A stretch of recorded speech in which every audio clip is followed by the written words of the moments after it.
friends, welcome to Setu's Biology. Today our topic is about abnormal cell count.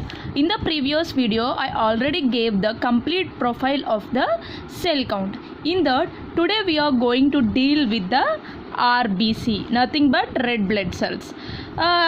In the previous video, I also gave the detailed information about the RBC and their normal values also. I am going to recall the normal values of the RBC. Let's see. In the men, the normal value of the RBC is 4.7 to 6.1 million cells per the microliter. In the women, the normal value of the RBC is 4.2 to 5.4 million cells per microliter. In the children, 4.0 to 5.5 million cells per microliter. This is the normal range of the RBC in the human bodies. Actually, if these normal values get decreased in human individuals, then that condition is known as the anemia. If these normal values may increase in the human body, that condition is known as the polycythemia. Let's see in the detail about what is meant by what are the conditions are going to lead with the anemia, and what are the types of the anemia, what are the symptoms of the anemia, what are the causes of the anemia, and what are the treatment we have to take for the anemia and also the polycythemia. Let's see in the detailed way. Anemia, it is also known as the lack of blood in the human body. The symptoms of this anemia is a fatigue, skin pallor means pale skin, shortness of the breath means it may lead to the difficulty of the breathing, and lightheadedness and dizziness and fast heartbeat. These are the different symptoms are occurred in the condition of the anemia. Let's see, this anemia is splitted into 4 types. Those are aplastic anemia, folic acid deficiency anemia, hemolytic anemia, and sickle cell anemia. For if the person is suffering with the aplastic anemia, he may cause fever, frequent infection, and also the skin rashes. Or if the person is suffering with the folic acid deficiency anemia, then he may cause irritability, diarrhea, and a smooth tongue. Next, if a person is affected with the hemolytic anemia, then he may cause jaundice, dark urine, a fever, and a abdominal pain. Next, if a person is suffering with the sickle cell anemia, then he may affected with the painful swelling in feet and hands also, and fatigue and the jaundice. These are the different types of the anemic conditions in the human body. Let's see what are the causes of the anemia.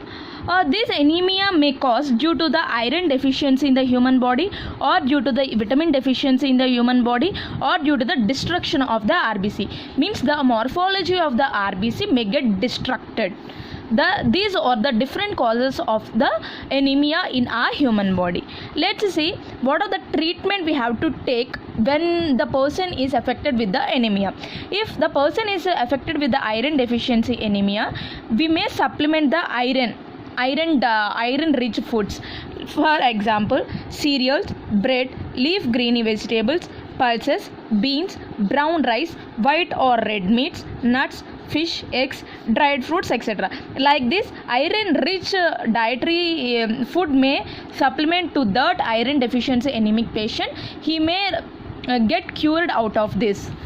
If the person is suffering with the vitamin deficiency anemia, he may supplement with the vitamin B12 supplements. This may help to regain or cure out of this vitamin deficiency anemia. If a person is suffering with the RBC destruction anemia, then he may treated with by the transfusion of the blood to him. These are the different treatments given to the anemic patients. Let's see with the polycythemia. It is also known as the high RBC count, means high red blood cell count. Actually, the people who are suffering with the polycythemia, this condition have increased hematocrit value, hemoglobin percentage, and also the RBC count. Actually, the persons who are suffering with the polycythemia, the hematocrit value may be greater than 48% in women and 52% in the men, and the HB concentration is 16.5% gram per dl in women, greater than 16.5% gram per dl, and greater than 18.5 gram per dl in men. These are the different cell counts may increase in the polycythemic conditions in the patient. Let's see, this polycythemia is classified into two types. Those are primary polycythemia and the secondary polycythemia. Actually, this primary polycythemia is caused due to the inherent problems during the RBC production, and this secondary polycythemia is caused due to the response of the other factors which are going to promote the or decreasing the or reducing the RBC production. Let's see what are the symptoms of the polycythemia. These symptoms may vary with primary polycythemia and the secondary polycythemia. Let's see. In the primary polycythemia, the symptoms are like weakness, fatigue, headache, itching, joint pain, dizziness, and the abdominal pain. In the secondary polycythemia, the patient may affected with the shortness of the breath, chronic cough means heavy cough, sleep disturbances, and the dizziness. These are the different symptoms.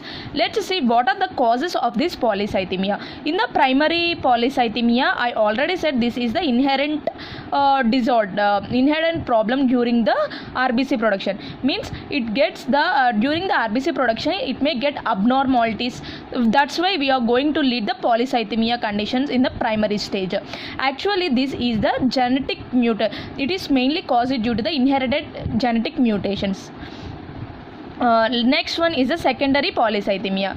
It is the factor sectional to the RBC production is the main cause for the secondary polycythemia. The factors what are the factors mainly affecting in this means hypoxia, sleep apnea, and the tumors. These are the three factors which are mainly affecting during the RBC production, which are going to lead the secondary polycythemia. Let's see what are the treatments we have to take when the person is suffering with the polycythemia.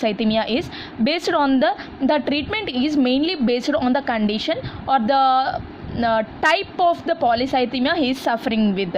Based on that, the doctor may recommend the medication to him, or either either the blood may be reduced from the patient to take out the blood from the body of the patient.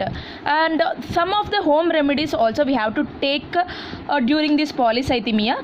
The home remedies like exercise, to avoid the tobacco. If the patient is having the habit to take the tobacco continuously, he must avoid that tobacco loud, and he must avoid the low O2 oxygen environment, and also he must avoid the extreme temperature conditions.